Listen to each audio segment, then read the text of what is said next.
En in vandag se nuus, die Suid-Afrikaanse minister van Landbou John Steenhuisen en sy Chinese eweknie minister Sun Mayun het op Woensdag 'n historiese protokol vir die handel in steenvrugte in Shanghai, China onderteken.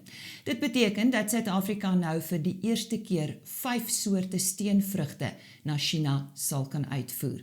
Die steenvrugte is appelkose, perskes, nektarines, pruime en pruimedante. Dit is ook die eerste keer dat China instem om in een kontrak marktoegang aan verskeie steenvrugtipes van 'n enkele land te verleen. Hierdie nuus is deur Hortkrou en verskeie steenvrugprodusente verwelkom. Rousseau Cilliers, 'n steenvrugprodusent van Ceres en voormalige landbouskrywersboer van die jaar, brei uit oor wat die geleentheid vir die plaaslike steenvrugbedryf beteken. Ek dink die Chinese mark wat oopgemaak het, is enorme, dis 'n groot geleentheid. Dis 'n baie groot mark wat kan ontwikkel oor tyd. Ek dink dit is iets met die steenvrugte wat 'n mens nie oorhaastig gaan ingaan nie. Dit is iets wat stelselmatig sal moet ontwikkel om alles en die prosesse te leer, die koue ketting, die verskepings, die logistieke gedeelte. En so sê Rousseau Cilliers. Die jongste jaarverslag van Onderste Poort Biologiese Produkte wat hierdie week aan die Portefeulje Komitee oor Landbou voorgestel is, bevestig die ineenstorting van Suid-Afrika se staatsonderneming vir enstofvervaardiging. So lui 'n verklaring deur die landbouorganisasie SAI. Volgens die verklaring ontbloot dit ook die Departement van Landbou so onvermoë om die land se dieregesondheidstelsel te beskerm. Volgens François Rousseau, SAI se hoofuitvoerende beampte, is die krisis veel groter as net 'n OBP-probleem. Ons is in die middel van een van die grootste back-and-closure krisisse wat ons land nog ooit gehad het. En OBP het weer eens sy teikens gemis en 'n tekort van meer as R100 miljoen aangeteken. Produksie het gedaal en auditbevindinge is besig om op te stapel en daar is steeds geen permanente bestuurspan nie. Intussen verloor boere hulle diere, hulle inkomste en hoop. Hierdie is nie meer 'n administratiewe probleem nie, dit is 'n krisis vir die hele landbousektor. Dit was dan François Rousseau. SAI doen 'n beroep op die staat vir die onmiddellike aanstelling van bekwame leierskap by OBP en sê dat 'n onafhanklike ondersoek na die entiteit se bedrywighede nodig is. Despite challenges, South Africa's agricultural sector is still performing better than most other sectors in the economy. The Committee for the Assessment of Agricultural Conditions in South Africa came to this conclusion when they met for the third time this year on Monday to discuss the agricultural situation. The committee functions under the leadership of the Department of Agriculture. Committee member Wandile Sihlobu unpacks the committee's findings. 2025 is a year of a recovery in South Africa's agricultural sector. But this recovery is uneven. There are subsectors that are doing reasonably well and one that is under strain. Take, for example, on the positive, the field crops, which includes grains, oilseeds, sugarcane. The production has been excellent in the 2024-25 production season because of the favorable weather conditions and the fact that the farmers went out there and planted a fairly decent area. If one looks, for example, at the oilseeds and grain production figures, they show that in the 2024-25 production season, we have a harvest of just over 19 million tons. You compare that with the previous season, it is up by 28%. And we see similar optimistic figures from a range of fruits as well as a vegetable production side. And from a consumer perspective, this ample harvest also meant that the prices of grain-related products and some vegetables are coming down a bit. And I think that will continue to be the reality over the coming months, which means then that it bodes well for the food price inflation perspective. But the good agricultural harvest also means that for growth overall, the sector will continue to see some positive and encouraging figures.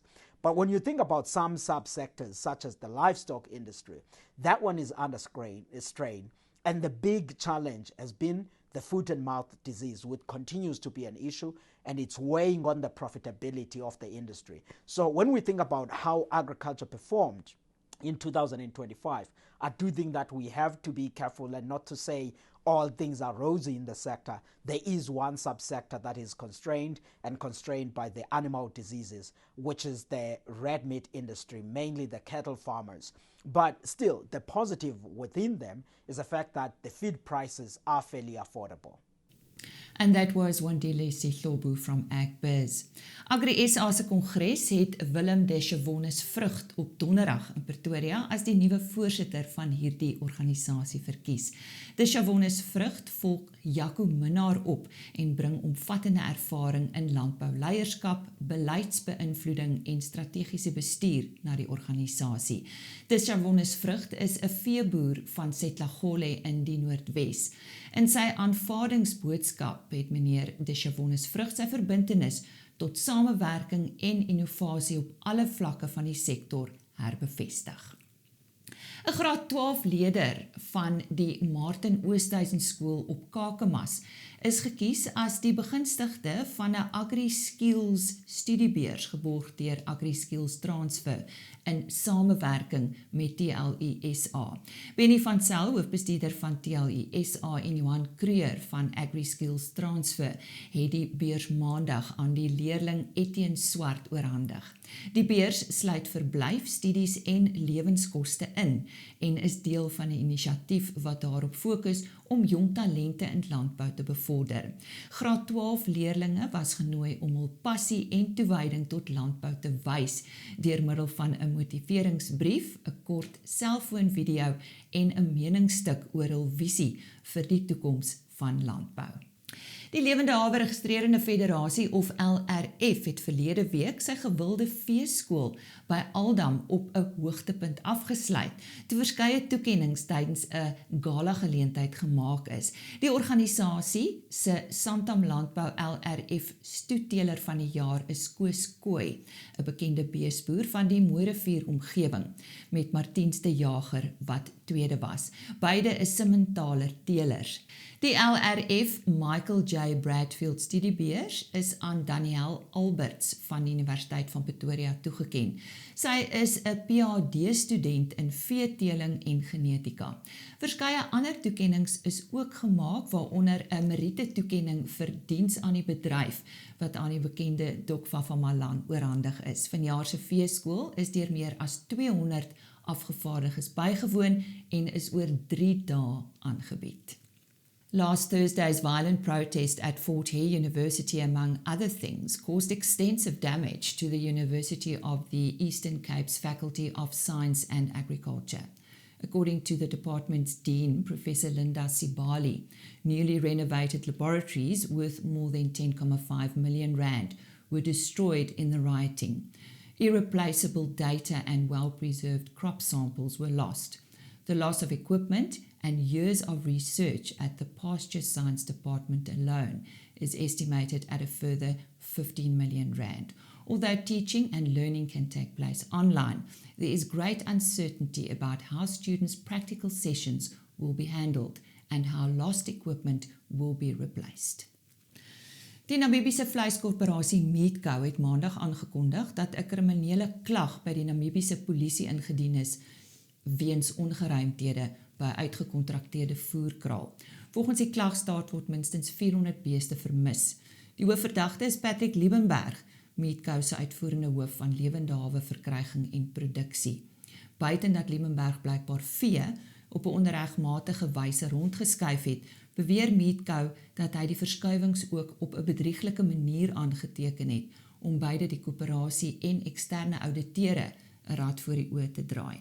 Liebenberg is op 15 Julie vanjaar al geskort, sodat die interne ondersoek ongehinderd kan voortgaan. Meatco onderneem om sy volle samewerking aan die polisie te gee.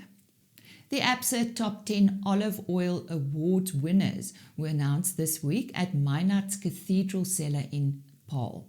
Widely regarded as the highlight of South Africa's olive oil industry calendar, these awards acknowledge the most exceptional producers and products in the country.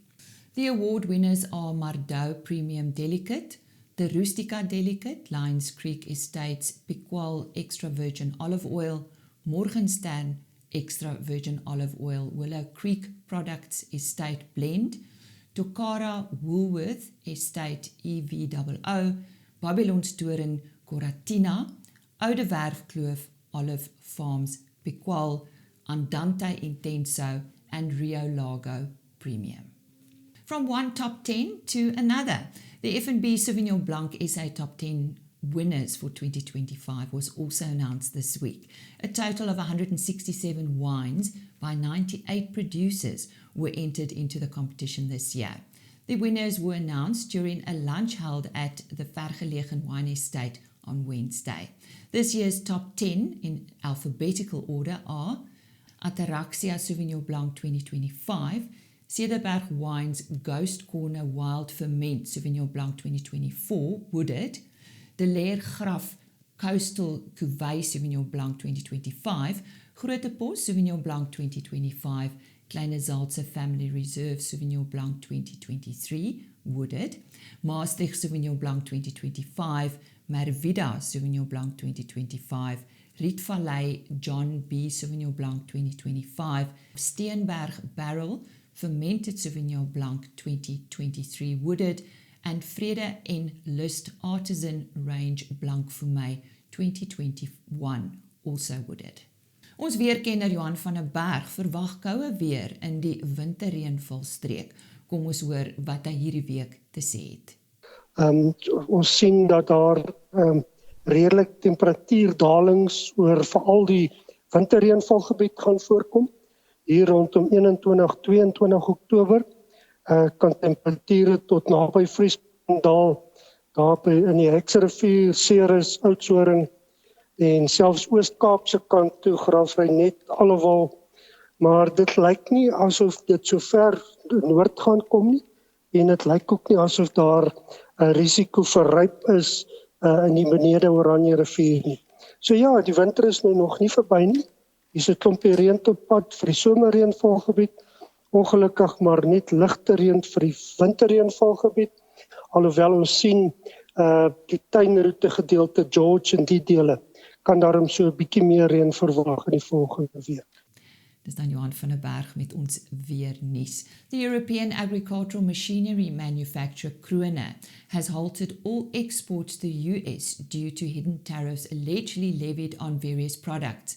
The tariffs relate to steel, which may be present in more than 400 products. To export machinery to the US, all exporters must now be able to verify the value and origin of steel products in writing. According to Oliver Richtberg, chairman of international trade at the German Engineering Federation, this is a near impossible task. Manufacturers must have complete paperwork in place for every supplier of any steel component, including the paperwork of those suppliers. This includes parts. En ons sluit af met die jongste nuus vanaf die plaaslike wolmarkte. Hier is Heinrich Victor. Nou, die 8ste wolveiling van die seisoen het op 15 Oktober plaasgevind en die Suid-Afrikaanse wolmark het weer effens verswak, met die Cape Wools Merino aanwyser wat 3.8% laer verhandel het vir alle merino wol, as ook 3.9% vir gesertifiseerde wol teenoor die vorige veiling. En het teen 'n skoonprys van R201.64 per kilogram en R206.33 per kilogram onderskeidelik gesluit. En dis dan Heinrich Victor met ons wolmark nuus en ook die einde van vandag se bulletin.